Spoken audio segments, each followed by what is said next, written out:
نون league کو دیے گئے NRO میں، جسے NRO 2 بھی کہا جا رہا ہے، جنرل ریٹائرڈ قمر جاوید باجوہ ملوث تھے، اور جنرل باجوہ نون لیگ کو ایک اور باری دینے کی تیاری کر رہے تھے۔ اس حوالے سے عمران خان نے ایک نیا بم گرایا ہے، ایک نیا انکشاف کیا ہے، اور ہر گزرتے دن، ہر گزرتے لمحے عمران خان صاحب کی طرف سے جو انکشافات سامنے آ رہے ہیں وہ بہت کچھ واضح کرتے جا رہے ہیں، جبکہ دوسری جانب پنجاب میں پرویز الہی اور نون لیگ کے گٹھ جوڑ کے حوالے سے ایک بہت بڑا دعویٰ سامنے آیا ہے، اور اس حوالے سے کچھ خبریں سامنے آ رہی ہیں۔ پرویز الہی صاحب جو ہیں ان کو وزیر اعلیٰ اپنا ریٹین کرنے کے لیے نون لیگ نے کیا حامی بھر لی ہے، اور وہ مشروط حامی کیا ہے، نواز شریف کو کس نے کنونس کیا ہے، اور کیا یہ اس جانب اشارہ ہے کہ عمران خان کو دھوکہ دینے کی تیاری ہو رہی ہے، یہ دوسری بڑی خبر ہے۔ جبکہ تیسری بڑی خبر اعظم سواتی صاحب کے حوالے سے، ان کے گھر کو مسمار کرنے کی تیاریاں اس وقت اپنے عروج پر ہیں۔ بسم اللہ الرحمن الرحیم، السلام علیکم ناظرین کرام، میں ہوں مخدوم شہاب الدین اور آپ دیکھ رہے ہیں میرا فیس بک اور یوٹیوب چینل۔ امید کرتا ہوں آپ سب لوگ بخیر و عافیت ہوں گے، اور جہاں بھی ہوں گے اپنے اہل خانہ سمیت خوش بھی ہوں گے اور محفوظ بھی۔ ناظرین کرام، اس وقت ایک جانب تو تمام تر نظریں نئی فوجی لیڈرشپ پر ہیں، بڑا احسن اقدام اٹھایا گیا۔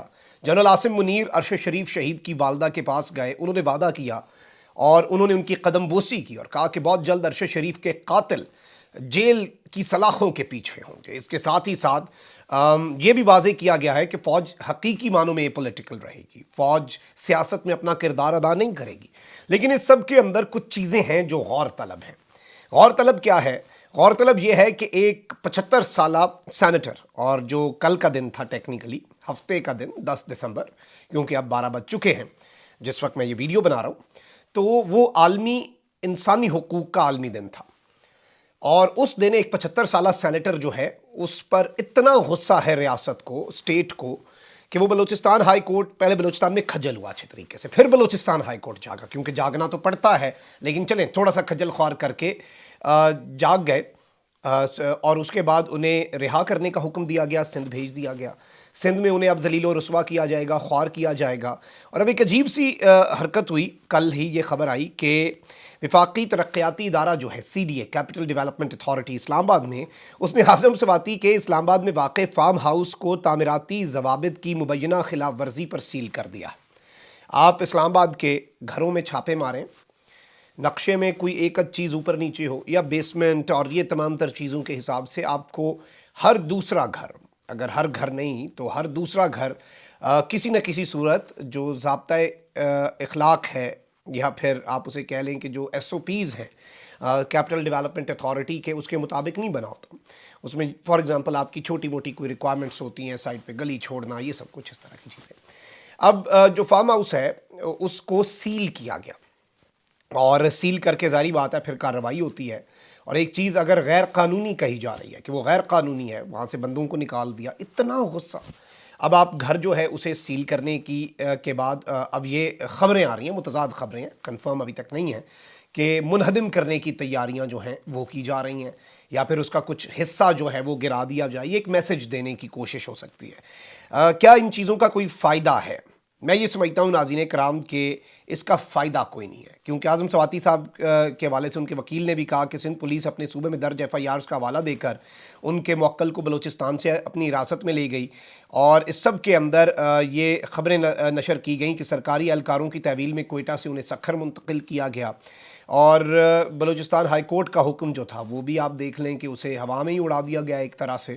چلیں کوئی لیگل لوپ ہول آپ نے ڈھونڈ لیا، کوئی سکم ڈھونڈ لیا، اور اس سب کے اندر سندھ ہائی کورٹ کے اندر بھی درخواست آلریڈی ہے، لیکن وہ آگے کی تاریخ دے دی گئی اعظم سواتی صاحب کے جو بیٹے ہیں، اور ان کا قصور یہی تھا کہ انہوں نے ایک تنقیدی ٹویٹ کیا، اس کے بعد یہ معاملات خراب ہوئے، پھر انہیں پکڑا گیا، ننگا کیا گیا، اور یہ ساری چیزیں۔ ان کے فارم ہاؤس سیل کے حوالے سے بھی یہ بتایا گیا ہے کہ حکام کے مطابق گھر کے اصل نقشے میں تہہ خانے کی منظوری شامل نہیں تھی، لیکن بعد میں ایک تہہ خانہ یا بیسمنٹ تعمیر کی گئی، جو گھر کی بیسمنٹ ہوتی ہے۔ اس کے ساتھ ساتھ سیکیورٹی گارڈز کی رہائش کے لیے کمرے بھی غیر قانونی طور پر تعمیر کیے گئے۔ اس سب کے اندر تحریک انصاف جو ہے اس نے تو اس کارروائی کی مذمت کرتے ہوئے کہا کہ سیل کرنے کے علاوہ فارم ہاؤس کا کچھ حصہ मिसमार भी किया गया है। ये तहरीक इंसाफ का दावा है कि ऑलरेडी फार्म हाउस का कुछ हिस्सा मिसमार कर दिया गया है और मज़ीद हिस्से भी मिसमार किए जा सकते हैं। तो ये एक बड़ी कंसर्निंग खबर के तौर पर चीज़ सामने आई। अब यहाँ पर एक जानिब तो मैं आपको ये बता दूं कि नून लीग जो है वो मशरूत तौर पर पंजाब में परवेज़ इलाही को वज़ीर आला तस्लीम करने पर तैयार हो गई है। ये कैसे हुई है उस पर बाद में आते हैं। पहले खान साहब ने जो बात की है वो बड़ी इंपॉर्टेंट है। एक जानिब खान साहब ने एक इंटरव्यू के अंदर ये बात कही है, बोलनी उसको इंटरव्यू दिया कि हम अपनी तैयारी कर रहे हैं और दिसंबर के महीने में ही असम्बलियाँ तहलील कर देंगे। इमरान खान साहब ने जनरल कमर जावेद बाजवा से एक मरतबा फिर लबकुशाई की है और बोल जो है वो ना सिर्फ इससे पहले इमरान रियाज को दिए गए इंटरव्यू के अंदर पहली मरतबा इलेक्ट्रॉनिक मीडिया पर जनरल कमर जावेद बाजवा के हवाले से खान साहब के जो तासुरात हैं खुलकर वो नशर हुए। अब दूसरी मरतबा बोल उन्हें नशर कर रहा है और जनरल कमर जावेद बाजवा के हवाले से इमरान खान साहब ने कहा कि वो कहते थे कि अगली बारी नून लीग की आ रही है।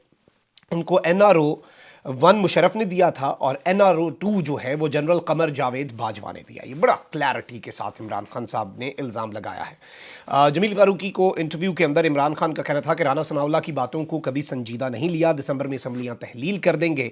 मईशत ऊपर उठानी है तो सियासी इस्तेहकाम होना चाहिए जिसके लिए इंतखाबात बहुत ज़रूरी हैं।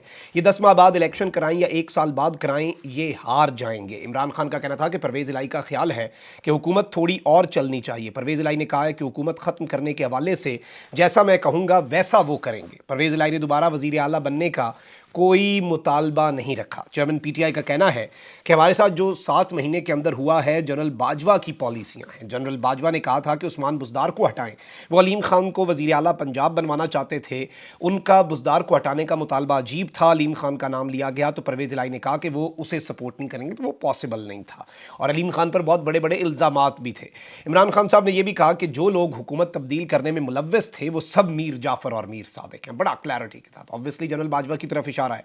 उन्होंने कहा कि हमारी जब हुकूमत गई तो ये एक्सपेक्ट कर रहे थे कि लोग मिठाइयाँ बांटेंगे, इन्होंने सोचा भी नहीं था कि इस सब के अंदर जनरल बाजवा के अल्फाज ये थे खान साहब के बकौल कि PTI का कोई टिकट नहीं लेगा और अगली बारी नून लीग की आ रही है। यानी पॉलिटिकल इंजीनियरिंग वो खुल कर रहे थे और ये अब मुझे नाअहल करवाना चाहते हैं। नवाज शरीफ की कोशिश है कि उन पर केसेस ख़त्म हो जाएँ और मैं नाअहल हो जाऊँ। यानी NRO 2 मुशर्रफ और NRO 1 मुशर्रफ और NRO 2 जो है वो बाजवा का दिया हुआ है। एक जानिब ये सब कुछ हो रहा है तो वहीं दूसरी जानिब लाहौर में भी कुछ मुलाकातों का चर्चा है और इन मुलाकातों के अलावा अगर देखा जाए तो और बहुत सी चीज़ें हो रही हैं। सालिक हुसैन जो हैं वो मिले हैं नवाज शरीफ से लंदन में, शुजात हुसैन के साहबजादे, और जरदारी साहब जो हैं वो परवेज़ इलाही और शुजात हुसैन की सुलह करवाने की कोशिश कर रहे हैं। और नवाज शरीफ साहब के वाले से ये खबर आई 2 दिन पहले कि उन्होंने परवेज़ इलाही को अपना वज़ीर आला का कैंडिडेट बनाने या उन्हें तस्लीम करने के, फॉर एग्जाम्पल आप देखें ना, नया इंतखाब की भी ज़रूरत नहीं पड़ सकती। एतमाद के वोट की बात आए, PTI हट जाए और नून लीग वोट दे दे और बंदे पूरे हो जाएँ तो फिर तो परवेज़ इलाही वज़ीर आला रिटेन रहेंगे, लेकिन वो फिर PTI के नहीं बल्कि नून लीग के वज़ीर आला हो जाएंगे। तो इस सब के अंदर अगर देखा जाए तो विफाक में हुक्मरान जमात जो है मुस्लिम लीग नून, उसने पंजाब में इलेक्शन या परवेज़ इलाही को वज़ीर आला मानने को ये तैयार हो चुके हैं। ज़राए के मुताबिक नून लीग के सीनियर रानुआ चौधरी शुजात से राब्ते में है और उनकी जानिब से ठोस बात सामने आने पर नून लीग ने कहा है कि हम बात को आगे बढ़ाएंगे। ज़राए का कहना है कि चौधरी बरादरान के राब्ते बहाल हो गए हैं लेकिन सियासी मामलात पर बात नहीं हुई। नून लीग की ज़राए ने बताया कि परवेज़ इलाही की डबल गेम नहीं चाहते, वाज़ेह तौर पर परवेज़ इलाही को सामने आना होगा। यानी नून लीग गालिबन ये कह रही है कि कोई डबल गेम चल रही है, वो अंदर खाते मार से भी राब्ते में है। ज़राए के मुताबिक नून लीग पंजाब के इजलास में मुतवक्के उम्मीदवारों की लिस्ट तैयार करने की हिदायत की गई है और डिवीजन के सुदूर को लिस्टें तैयार करने का कहा गया। इस हवाले से राना सनाउल्लाह का कहना था कि चौधरी शुजात हमारे इत्तेहादी हैं, उनसे बातचीत होती है, हम पहले की तरह डबल गेम नहीं चाहते कि पहले ये मामलात हो जाएं। और पंजाब में मुस्लिम लीग काफ जो है जाहिर बात है, और मुनस इलाही तो ये कह रहे हैं कि जो 10 के 10 MPAs हैं काफ लीग के वो इन हाउस तब्दीली का हिस्सा नहीं बनेंगे। लेकिन सवाल यहाँ पर यह है कि मुनस इलाही जो हैं वो तो डटे हुए हैं, लेकिन अगर बैकडोर राब्तों की बाज़गश्त हो रही है और ये एक हाथ करने की पंजाब में इमरान खान साहब के साथ अगर बातचीत हो रही है तो इसका सद्देबाब कौन करेगा। और इस मामले के अंदर मज़ीद क्लैरिटी जो है, इसमें बेशक काफ लीग की पार्लिमानी पार्टी आकर ये कहे कि हम इन हाउस तब्दीली नहीं बल्कि हम PTI का साथ नहीं छोड़ेंगे कम अज़ कम इस टर्म के लिए। ज़िंदगी भर के लिए तो कोई किसी के साथ नहीं होता इस तरह सियासत में, लेकिन यहाँ पर ये कम अज़ कम उन्हें एक यक ज़ुबान होकर, सिर्फ मुनस की ये जिम्मेदारी नहीं है कि वो आके स्टेटमेंट्स दें। अपना बहुत ख्याल रखें। अल्लाह निगहबान। पाकिस्तान जिंदाबाद।